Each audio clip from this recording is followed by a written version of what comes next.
하나님 아버지, 우리를 구원하시고 구원한 우리들을 십자가의 도구로 쓰시기 위하여 병사로 군병으로 하나님의 땅 가운데 보내셨습니다. 오늘도 그 사명을 맡은 우리들이 그 사명 잘 감당하기에 힘을 얻고자 새벽을 깨우며 주 앞에 간구합니다. 오늘도 우리들을 정의 병사로 부르셨사오니 힘 주시고 능력 주시어서 이 땅 가운데 우리가 짊어져야 할 십자가가 무엇인지 힘들다고 그 십자가 벗어버리지 말게 도와주시고 결국 십자가 벗을 날 주님은 우리에게 생명의 면류관, 영광의 면류관, 의의 면류관 준비하시고 그것으로 대체해 주실 것을 믿습니다. 그날까지 잘 견디게 하시고 인내하게 하여 주시어서 십자가의 군사들 바로 살아갈 수 있도록 은혜 허락하여 주옵소서. 우리의 대표자로 다윗이 그 짐을 짊어졌습니다. 어떤 삶을 살아내고 있는지 말씀을 통하여서 분별하게 도와주시고 우리들도 그처럼 기도하게 하여 주시옵소서.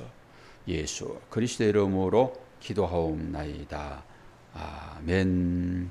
하나님 말씀 시편 13편입니다.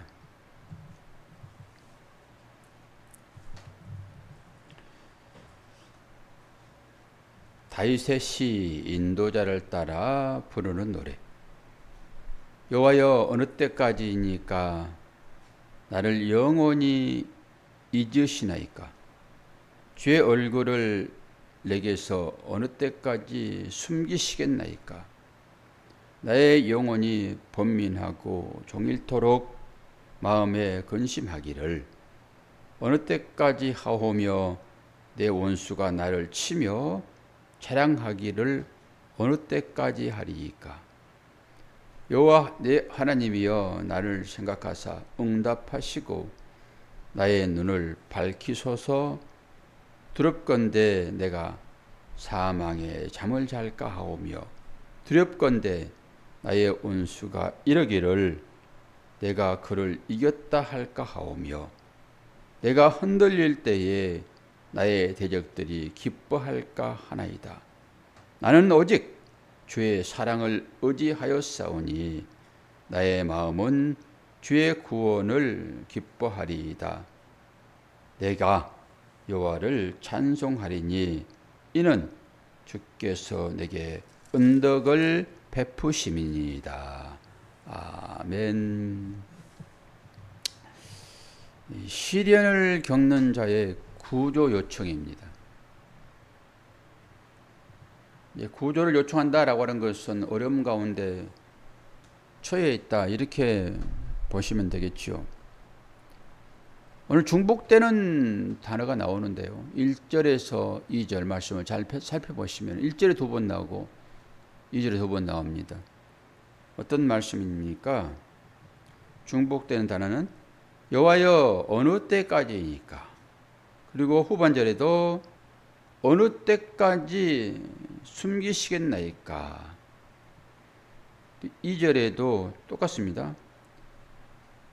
어느 때까지 내 원수가 나를 치며 자랑하기를 어느 때까지 하리까.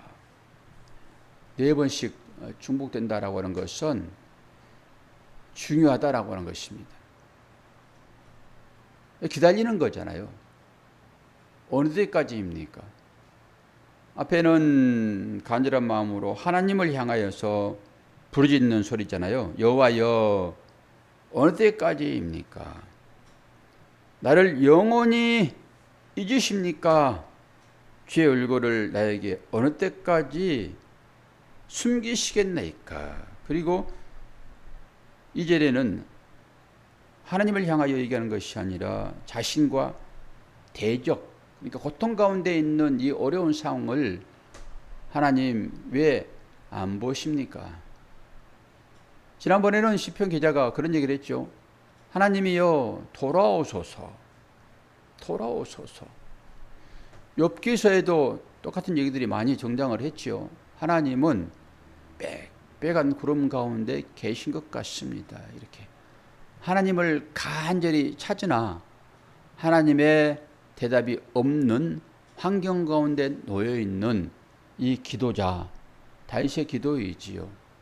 지금 어떤 상황에 있습니까? 지난번에는 시편 기자는 눈물로 밤을 보내고 눈물로 자기의 요를 적시는 그런 안타까운 그런 심정을 토로했잖아요. 때로는 하나님에 대하여 찬양도 하지만은 이렇게 간절하게 기도하는 모습을 볼 수 있는데, 이 기도자의 처지를 살펴보게 되면은 이 잠자는 이 상태를 얘기를 하고 있는데 병상에 누워 있는 상태입니다. 이 병들에 있다라고 하는 것입니다. 지금 병든 상태에서 어떻게 하면은 이 질병을 고칠 수 있을까? 오히려 이것이 하나님을 믿지 않는 이방인들에게는 조롱거리가 될 수 있는 것으로 얘기를 합니다. 찾고 있는 거예요. 어느 때까지 그러하시렵니까? 간절한 기도의 요청이지요. 그러면서 나의 눈을 밝히소서 얘기를 합니다. 나의 눈을 밝히소서. 사실 듣고 보고 하는 것에 따라서 사람은 살아가잖아요. 우리가 하나님의 말씀을 들을 때 힘과 용기가 생겨납니다. 저와 여러분이 왜 이 새벽을 깨우는 것입니까? 물론 평온할 때도 당연히 하나님을 찾는 것은 믿는 자들이 해야 할 당연한 사명이기 때문에 그러기도 하지만은 어려움이 닥쳤을 때 그 어려움을 이기기 위하여 하나님께 나오는 거잖아요. 그때 어떤 하나님 음성을 들어야 됩니까? 하나님 음성을 들어야 되잖아요. 그래야 우리한테 소망이 생기죠. 그래야 오늘 마지막 시편 기자처럼 그런 얘기를 할 수 있지요. 어떤 얘기를 합니까? 5절에 보니 나는 오직 주의 사랑을 의지하였사오니, 벌써 기도 끝에 이런 고백을 하는 거예요. 사랑을 입었습니다. 나의 마음은 주의 구원을 기뻐하겠습니다. 이 확신에 찬 기도이잖아요. 응답을 하실 것이라고 하는 이 믿음이 그에게 있지요. 그리고 어떤 얘기를 합니까? 내가 여호와를 찬송하겠습니다. 이는 주께서 내게 은덕을 베푸십니다. 어려움이 분명히 있지요. 병상에 누워서 중병 가운데서 어떻게 하면은 이 질병에서 탈출할까? 이런 안타까움이 있잖아요. 병들은데도 불구하고 기도를 안 한 사람이 있습니까? 전부 낫게 해달라고 기도하는 것이지. 그러면서 이제 거기서 하나님의 뜻을 구하죠. 왜 저에게 이런 질병이 찾아왔습니까? 예전에는 어려움이 찾아오게 되면은, 이 어려움이라고 하는 것은 거의 다 질병들이에요. 어려움이 찾아오게 되면은 원인이 있는 곳에 결과가 있듯이 전부 그런 식으로 해석들을 했잖아요. 우리가 욥기서를 통해서 잘 보았지요.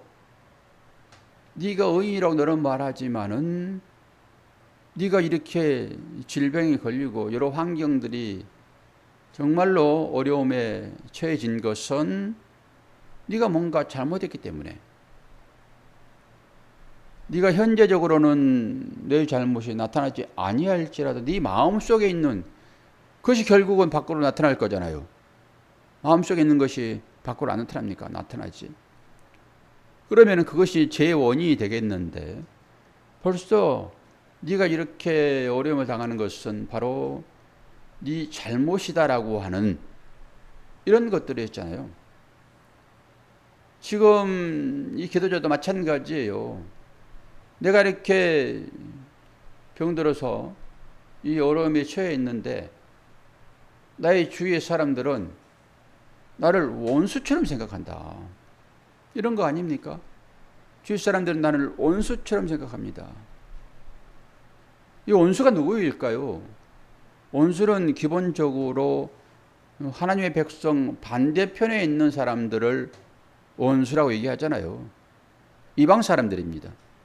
이방 사람들이 원수예요.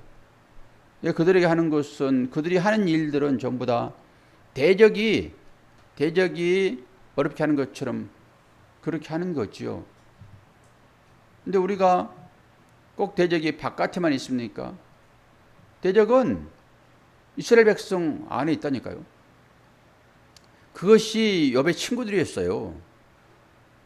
욥은 지금 위로받기를 원해서 그 위로하는 그 한마디를 듣고 싶은데 전부 정죄하잖아요. 옳은 얘기만을 하는 것입니다. 그것도 옳은 얘기입니까? 하나님 편에서 보게 되면은 옳은 얘기가 아니죠. 그 욥의 고통이 욥의 잘못으로 온 것입니까?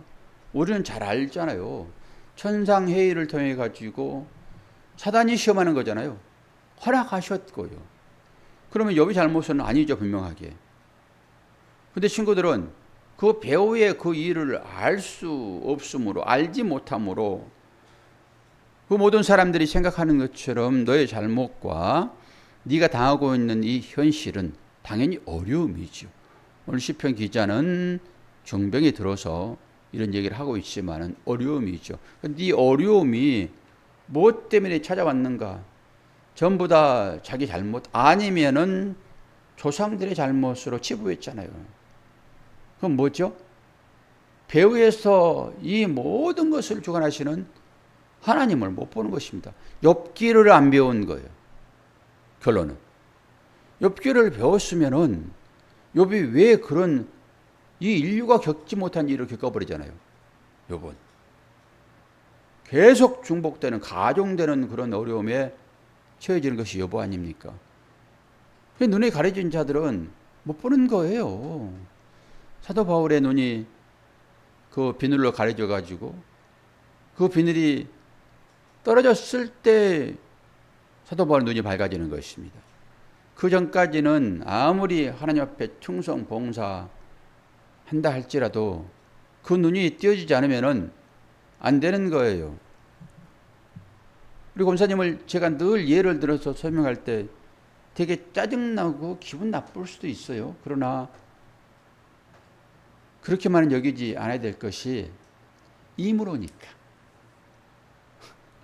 그리고 오늘 장님이 나오고 계시지만은 누가 대화할 사람이 없으니까 권사님을 들어서 설명하는 거예요. 당사자는 기분 나쁠 수 있죠.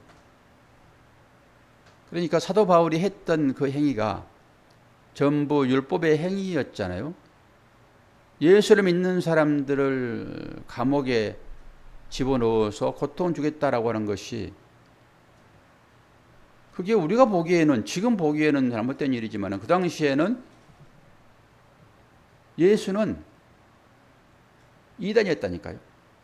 그들이 보았을 때. 그러니까 당연히 척결의 대상이죠. 뭐 잘못했습니까? 그 시각으로 보게 되면 그런 것이지. 그런데 부활하신 주님을 만나고 나서야 그 눈에서 비늘이 벗겨지잖아요. 그때 제대로 신앙생활을 하게 되고 자랑으로 여겼던 모든 것들을 배설물로 여기는 신앙 고백을 사도 바울이 그때 하는 것입니다. 그렇다게 되면은 권사님이 365일 내가 새벽을 꺼으려 했던 예전의 그 약속은 바로 비늘이 눈에서 떨어지지 않는 상태. 이거 예로 드는 거예요. 이런 식으로. 그리고 이제 비늘이 떼어져 가지고 이제 제대로 예수 그리스도를 주님으로 보잖아요. 옛날에는 이 땅 가운데 아무리 어렵더라도 내가 이겨낼 수 있는 그 힘은 내가 천국에 가야 되니까. 그래서 천국에 가서 또 개털 모자 쓰면 안 되니까 이렇게 됐잖아요. 옛날에. 그렇게 설교를 했고 그러니까 사람들이 야 천국 가서 멸류관 써야지. 거기 가서 내가 게이틀 모자 쓰면 되겠냐. 이렇게 신앙생활을 우리가 다 했다니까요. 장로도 마찬가지예요. 옛날에 다 우리가 그렇게 신앙생활 했어요. 근데 지금 때가 이름에 복음이 들려지는 거예요. 때가 이름에. 주님이 찾아오시는 거죠, 우리에게. 찾아오셔서 어떻게 해요? 우리의 눈에 비늘을 떼어내리는 것입니다. 그래서 눈이 밝아지는 것입니다. 그랬더니 나의 이 실체를 보게 되는 거예요. 나의 실체를 본다라고 하는 것은 어떤 의미가 있을까요? 삶에 나타나는 이 모든 이 일들이 나잖아요. 나하고 연결되어 있잖아요. 직접적으로 나에게 소용되는 어떤 것들 하나님께서 주시는 거잖아요. 예전에는 그것을 전부 다 율법으로 봤어요. 문자로 봤습니다. 그 형태로만 봤다고요. 사업이 실패했네. 내가 병들었네.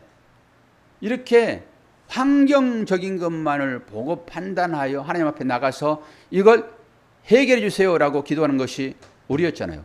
이게 사도 바울의 일이었고, 근데 찾아오셔서 우리의 눈에 그 있던 비늘을 벗기셨더니 분별이 되어집니다. 이 분별이 뭘까요? 말씀의 분별도 되고 내 삶으로 주어지는 말씀, 하나님께서 만든 모든 신성, 피조물의 신성이 깃들어 있다라고 히브리서 말씀하고 있잖아요. 하나님께서 만드셨는데 아무런 계획 없이 의미 없이 만들어진 게 있냐고요. 다 하나님의 손길이 들어있지. 권사님이 음식을 하는데 아무런 감각도 없이 그냥 너부터 음식하는 것처럼 그렇게 만듭니까? 내가 먹더라도 이 음식에는 나의 마음이, 나의 정성이 들어있죠. 자녀에게 줄 때는 어떻습니까? 먹든지 말든지, 그리고 대충 그냥 양도 조절하지 않고 여러 가지 자료들을 조절하지 않고 그냥 막 넣어서 잡탕처럼 끓여가지고 먹든지 말든지 이렇게 주는 부모가 있습니까? 그러지 않을 거잖아요. 내가 뭔가 하나를 만드는데 최고의 공을 들여서 아름답게 만들고자 하는 이 만든 자의 그 마음이 거기에 들어있잖아요. 창조물은 어떻습니까? 선하시는 분이 만드시는 모든 창조물들은 하나님께서 보시기에 어때요? 좋았다. 보기에 심히 좋았다. 라고 하는 그 작품입니다. 저와 여러분이 대하고 있는 이 모든 것들이요. 이것들 뿐만 아니라 오늘 또 우리에게 어떤 일이 일어날지 알 수 없으나 그 일 하나하나까지 하나님의 간섭하심이 아닌 것이 없단 말입니다. 예전에는 그걸 재수 없어. 나쁜 것이 오게 되면은 그렇게 여겼으나 병와도 마찬가지고. 근데 이제 비늘이 벗겨지니까 사도 바울이 보아버리는 것입니다. 실체를 보았더니 이것들 전부 다 배설물처럼 다 없어질 것이로구나. 이게 변할 것들이구나. 이렇게 실체를 보는 거예요. 그러니까 당연히 변하게 되면은 영원하지 않으니까 이것은 나와 함께 할 수 없는 거잖아요. 나는 영원히 살 사람인데 나한테 영원하지 않는 것이 무슨 의미가 있겠습니까? 잠시 쓰다가 소용하다가 말 것들이잖아요. 그것이 보이는 것입니다. 잠시 눈이 닫혔다 열렸다 닫혔다 열렸다 반복이 되겠죠. 그런 것처럼. 그런데 이제 본단 말입니다. 잠시라도. 그러면 깜짝 놀라는 거예요. 옛날에 다쳤을 때는 본질을 알지 못하고 그것을 내가 사용하고 때로는 그것이 대하여 원망도 하고 했으나 이제는 가끔씩 하나님께서 뚜껑을 자꾸 가끔씩 열어야 하는 거예요. 완전하게 비늘이 떨어지게 되면은 바울처럼 살지요. 안 그러겠습니까? 근데 하나님께서 비늘을 가끔씩 열어주는 거예요. 이렇게 살짝. 우리가 운전할 때 폭우가 쏟아지면요 앞을 못 봅니다. 그때 뭐가 나를 앞을 보게 해요? 권사님 운전하지 안 하니까 모르죠. 뭐가 앞을 보게 하는지. 브러시러 가는 거예요, 그게. 유리 닦는 거 있잖아요, 그거. 자동으로. 차 앞에. 그게 눈꺼풀이라고 보시면 돼요, 눈꺼풀.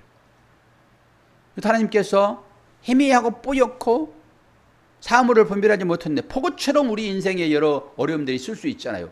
그럼 앞이 보입니까? 안 보이지? 그때 닦아주는 거예요. 그럼 잠시 보이는 것입니다. 이게. 혹시 이러지 않을까? 영구적으로 밝게 보게 되면은 아이고 빛처럼 살아가죠. 소금처럼 살아가죠. 그러나 어느 순간에 그 청동 구리에 그 때가 끼어서 잘 알아보지 못하는 것처럼 그렇게 될 수 있단 말입니다. 그때 하나님은 다시 우리에게 마음을 주셔서 그래 내가 고리를 닦아야지. 저것이 나의 모습을 볼 수 있는 거울이니까. 그리고 닦는 것이 회개입니다. 나를 보는 것입니다. 뭘 봅니까? 나의 기도에 응답하시는 하나님. 지금 현실적으로는 엄청나게 원수들이 대적들이 나를 짓누르고 있으나 그래서 기도하는 거잖아요. 지금 어려우니까.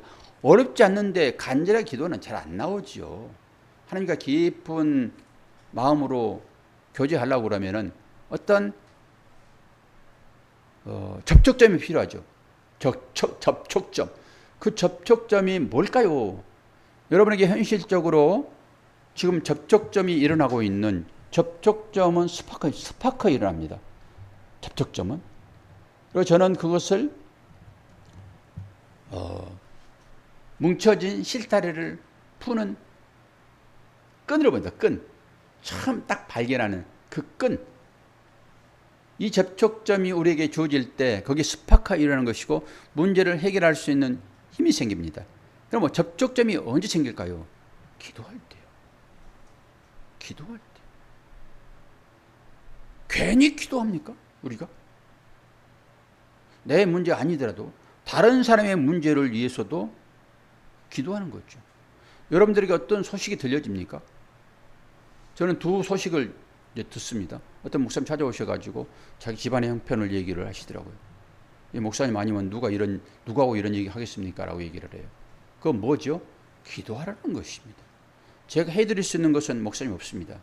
기도하겠습니다. 또 우리 아이 하나, 우리 이제 최신영 고3인데, 우리 교회 기둥으로 그렇게 있는 아이였잖아요. 근데 지금 아버지 목사님이세요. 그 아이의 목사님. 근데 그 아이가 실족해가지고 예배를 안 드린대요. 예배를. 고3인데. 저한테 그 소리가 들렸다라고 하는 거잖아요. 그분이 복숭아를 가져오셨어요. 사모님이. 제가 뭐 목사님하고나 교제하지 사모님하고 교제합니까? 근데 복숭아를 가져오셔서 이거 무농약으로 한 거니까 드셔보세요라고 가져왔는데 그래서 제가 그 상황을 알았어요. 뭐죠? 기도입니다. 그래서 신영아, 목사님 너한테 뭐 해줄 건 없지만은 근데 기도는 할게. 그리고 너와 말씀으로 교제했던 시간들이 생각난다. 이제 기회 되면은 이제 어른 예배, 아이들 예배 나오기는 그러니까 어른 예배에 한번 나와서 얼굴 한번 보자. 사모님에게 제가 시정이 나오면 용돈 주겠다고 얘기를 해놨는데 그런 것입니다. 기도는 하나님과 만나는 기회라니까요. 문제가 생기지 않으면 우리가 기도 잘 안 하잖아요. 그런 식으로 오늘 또 이렇게 간절하게 이 시편 기자는 얘기를 해요. 시련을 겪는 자의 구조 요청, 구조 요청. 살려주세요. 이 구조 요청이 기도라니까요. 하나님과 만나는 접촉점입니다. 그래서 새벽 기도는 우리에게 습관적으로라도 깨우는 아주 중요한 일입니다. 그런데 평생을 새벽 기도 한 번 안 하신 분도 계세요. 그분들이 기도가 뭔지를 몰라서 안 할까요? 습관이 안 되어 있는 것입니다. 놀아도 안 해요. 할 수 있잖아요. 근데 새벽 기도의 맛이 뭔지를 모르는 거예요. 기도의 맛을 모르는 것입니다. 기도의 맛이. 기도할 때 응답하시는 그 하나님과의 그 친밀함을 모르는 거예요. 그렇기 때문에 기도를 안 해요. 물론 여러 환경 가운데서 기도하시겠죠. 그러나 공식적으로 기도의 자리에 가끔씩은 서로 나와서 확인들을 해야 되는 거거든요. 그래야 목회자도 안심하는 것이고. 제가 여러분들의 신앙을 점검하는 이유는 바로 그런 것들이에요. 그래서 새벽 기도에 누가 나오셨는가, 계속 나오신 분이 한 번이라도 안 나오게 되면은 걱정스러운 거예요. 저 뒤에 계신 분은 안 나와도 제가 맨날 보는 사람이니까 걱정이 별로 없어요. 보니까 형편을 알잖아요. 아주 파김치가 되기도 하고 어떤 때는 감기가 들어가지고 그냥 건조기 돼가지고 있죠. 제가 출퇴근을 요즘 시키거든요. 장남처럼 제가 요즘 출퇴근 시켜요. 운전할 줄 아는 사람이잖아요. 그런데 그 운전 부담 때문에 몸이 피곤하니까 태워달래요. 가까운 거리입니다. 태워주고 또 태워오고 그렇거든요. 아니까 옆에서 보니까 걱정이 좀 덜해요. 그렇지만은 사명이 있잖아요. 더 중요한 사명, 기도 아닙니까? 속으로는 기도해야 되는데. 그런데 그 환경을 보면은 여보세요, 새벽에 기도 좀 합시다, 그 말을 못 한다니까요. 다 그래서 알아서 해야 되는 것입니다. 근데 제가 이렇게 온라인에 들어오신 여러분들을 보면서 그래도 일단은 안심은 해요. 여기 들어있다라고 하는 것은 기도한다라고 하는 것입니다. 하나님과 교제를 하고 있다라고 하는 것이에요. 안심을 하지만은 그렇지 않는 분들이 계시잖아요. 근데 그분들이 어떻게 신앙생활 하나 이런 생각을 해보는 거죠. 여러분, 기도하게 되면은 하나님 응답하시고 꼭 집을 나가신 하나님처럼 그렇게 보이기도 하지만은 오늘 또 어느 때까지입니까? 4번을 반복한다고요. 하나님을 찾는 어느 때까지입니까? 2번. 이 대적들이 나를 지금 치고 있는데 이것이 언제 끝납니까? 어느 때까지입니까? 라고 하는 간절함이 배어 있다고요. 그런데 어떤 기도로 마무리하지요? 찬양으로 마무리한다고. 내 기도에 응답하실 것이라는 이 확신. 왜 그래요? 믿으니까. 하나님이 그런 분이신 줄 믿으니까 기도해 놓고 나의 이 기도에 응답하실 주님을 찬양으로 마무리합니다. 이게 성숙된 기도자의 모습이에요. 그리하지 아니하실지라도 주님처럼. 그런데 이 기도자는 지금 요청을 하고 나서 찬양으로 마무리합니다. 저와 여러분도 이렇게 기도해야 돼요. 이것이 옳은 기도입니다. 어떤 환경 가운데 계실지라도 여러분 기도하시게 되면은 하나님께서 환경을 바꾸시든지 내 안에 평강을 주시든지 초월적인 믿음을 주시든지 둘 중에 하나를 하십니다. 이것이 기도의 응답입니다. 오늘도 새벽을 깨우신 여러분 축복합니다. 자, 기도하겠습니다. 하나님 아버지, 여러 어려움 가운데 시련을 겪고 있는 기도자는 간절한 마음으로 하나님 앞에 요청의 기도를 드립니다. 우리들도 이렇게 새벽을 깨우며 기도하는 것은 바로 그 마음 아니겠습니까? 주님을 찬양하는 복된 새벽 될 수 있도록 도와주시고 실제적으로 어려움을 겪고 있는 사랑하는 성도들의 삶을 지켜주시어서 그들로 하여금 주님을 향하여 열린 마음으로 기도의 자리에 앉게 하여 주옵소서. 이것이 우리의 믿음을 지키는 기본임을 알게 하여 주옵소서. 날씨가 선선해졌습니다. 이렇게 지속되면 좋겠으나 또 폭염이 올 것이라 라는 예보도 있습니다. 어떤 환경 가운데 처할지라도 하나님께서 우리의 건강을 지켜 주장하여 주옵소서. 감사드리며 예수 그리스도의 이름으로 기도하옵나이다. 아멘.